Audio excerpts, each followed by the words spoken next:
Crystal, what do you like about reading? Well, I don't like my credit card bill every December when it's Christmas time and there's a lot of... Tis the season, isn't it? Well, exactly. And what do you like about reading, Andrew? I like that I've had no less than 3 people this week tell me, Andrew, you want to know what I just discovered? Books on tape. What?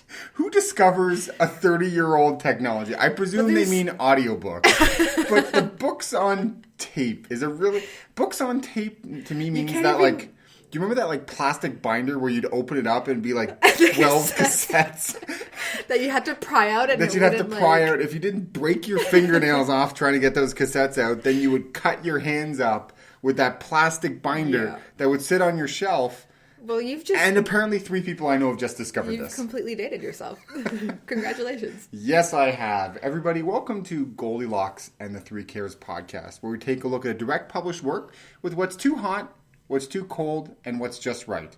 I'm Andrew. And I'm Crystal. And Crystal, what did we read this week? This week we read Bigger Things by Ev Bishop. And I met Ev at the Surrey International Writers Conference. And I swear I will stop talking about it eventually. But It'll be a first. we met, we hit it off, and I found out that she self-published Bigger Things, so I decided to get myself a copy and give it a read. Now, the title kind of hints a little bit about what this book is about, but kind of give me an idea of some of the main characters and what happens. So Bigger Things is about 3 women who they've been best friends since childhood. We have Jen, who we start off the novel and she's just lost about 121 pounds. And which is a whole other person over again. Which is a whole other person over again. We have Chelsea, who seems to have a perfect life, and we have Kyra, who has her own business, seems like she has it all together, but goes through men like their cough drops. That's not a good... like they're candy. Like they're candy. Like they're candy. It scares me you think cough drops and candy are interchangeable. Anyways. Never has a sore throat. I always twitching. Moving along. So with this one, I think we're going to end up jumping through the too hot and too cold just a little quicker than we normally do, because there's a really interesting topic we want to explore in the Just Right. Right, and I think that gives it away as well that I really, really enjoyed the book. So we're going to spend a little bit more time on the Just Right. So without talking like a carnival barker... there's the other old-timey reference for the day. The carnival barker is selling me audio cassettes. I don't know who you cough are. drops. Did you disappear last month? I did. In a haze. Tell me what was too hot. What was there just too much of in this book? This is a personal preference, I think, okay. Because this is a personal podcast. There you go. I didn't quite understand or get the column. There's sort of brief clippets of columns where people write into Dear Fat Girl. And I personally don't like this because I feel like it breaks the flow of the story. Well, I guess give me an example of how it was used. So there's, at the start of the chapter, there was a new kind of Dear Fat Girl. They were sort of interspersed. It wasn't like every chapter, beginning of each chapter. It was sort of where it was. It wasn't throughout the entire book. Mm-hmm. But where it was, I just personally felt like it broke the flow of the story for me. It was used to bring up sort of different sides of eating, basically, and food. I mean, the title reveals it, but that's kind of what this book is about, is your battles, visible or invisible, with your weight, ergo your battle with food. Right. And so it was a technique to explore different sides of it, but I felt like the book itself did such a good job of that on its own that it was just too much. It didn't really add anything. Right. What did you find was too cold? What was there just not enough of? I did find that at times some of the conversations that the 3 women women would have, they'd get together for dinner, or they'd have their monthly lunch. I just found that in some of these situations, the flow of the conversation seemed a little forced, in that I felt like the plot was driving the conversation, and the dialogue needed just a bit more tweaking to really make it flow and feel natural, as opposed to, we need to have this discussion because of the plot, instead of, naturally we're going to this conversation, and now, oh my gosh, all of a sudden we're fighting. Because the plot needs us to fight in order to get to the next thing. It wasn't really conflict as generated by the characters, which is interesting because the characters were your favorite part. Now, before we get into that, yes, everybody listening at home, pause it. Go ahead, get yourself a little drink. Come back. Can I? Pause it. Get Crystal a little drink. Yes, thank you. Come back. Sit down, because we're going to really talk about the theme to this book, which, like we said in the title, is about weight, but it's really not. Right.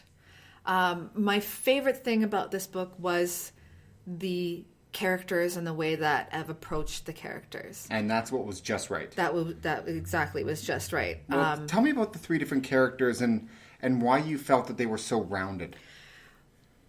I felt like the characters were just really unique in the sense that I have yet to read a story that approaches, weight is, weight and food are things that people deal with. But the bottom line is, you really have to figure out what is triggering you to sort of self-destruct, basically. Yeah. Figure that out and fix it. And fix yourself and become your better self and, grow and evolve and move on from there. So these three characters really did that over the course of the novel.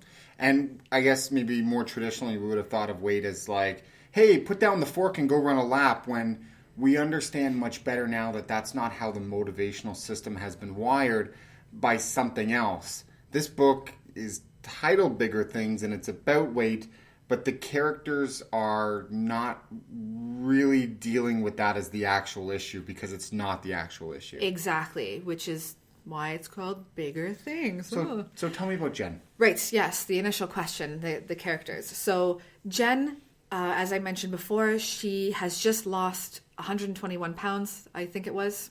Don't quote me on that. Oddly specific. I don't know. She's lost a lot of weight, which is great. But as we progress through the book, and the book takes place over the course of a year, she begins to find that she's starting to eat again, and she's gaining a bit of weight. And, she's really dealing with a lot of, now that I've lost the weight, I'm getting attention from men, but now I don't want it, because you know what? Why didn't you like me before? And I find this to be really, really fascinating as a character trait, because what is essentially happening is she lost the weight without dealing with the issue that made her have the weight. So all she did was just kind of like pull the elastic band, and it becomes harder and harder and harder to pull it the more weight you lose, because you haven't really addressed the reason why the elastic band needs to be moved. Regression to the mean is kind of like the very mathematical term for it, but basically you snap back because you haven't fixed yourself. And for example, she was going to weight loss meetings, and then you stop going because you think, hey, I got this. I'm fine. I'm totally good. But again, if you don't deal with underlying issues, then the problem resurfaces. We also have Chelsea, who, as I mentioned, everyone thinks she has this perfect life. She's gorgeous and so on. But she has suffered from a childhood trauma, and I think one of my favorite parts in this book was when she gets a phone call. The result of the phone call, something snaps. But the way that it's written, Ev never directly says what the childhood trauma is, but my God, do you immediately know what it is? And I loved that. So it's not heavy-handed at all. It's very, very light. Exactly. It was perfect. Because you don't get animated like you just got animated about description. I do, yeah. Description is my favorite. So for Chelsea, she has a very she also has sort of a self-destructive behavior when it comes to food because she will stop eating. So, her story, without giving too much more away, is that she actually stops eating. Kira, or Kyra, I called her Kira in my head. It could be Kyra. It probably is Kyra. Probably is Kyra. We'll go with Kyra then. Yeah, poor Kira. Poor Kira. We're Called just the gonna, wrong name. Yeah. Kira. Kira? Is anyone Kira? No, Is it Kyra? Present! That's her through grade school. And you just brought that trauma up. I apologize. All right. Sorry, Kira. I don't care. Whatever. Just keep going. We're going to cut this out. No, we're not. Okay. So, Kira is a bit of a control freak. Are you going to giggle through the rest? So, Kyra is a control freak. So she's the businesswoman, but when you open her freezer, she's got all her meals planned out and the calories for each meal. Yeah, it's a control thing. Very much a control thing. And as I said, she goes through men like candy, and she actually falls for a guy, and he breaks up with her because he feels like there's no depth to her. And she realizes, well, wait, there is. How do I fix this? So, her story is trying to come to terms with herself, that she is this businesswoman and that she can take care of herself and that she is in control without being crazy. And then, of course, there's an overlying thing on top of everything, which is that these three childhood friends, are they really friends anymore? Yeah, that's interesting. I guess I hadn't considered, like, there's an implication to all their different storylines with not just their one-on-one relationships with members of the opposite sex, but also with each other. Exactly. And there's obviously a lot of conversations about food.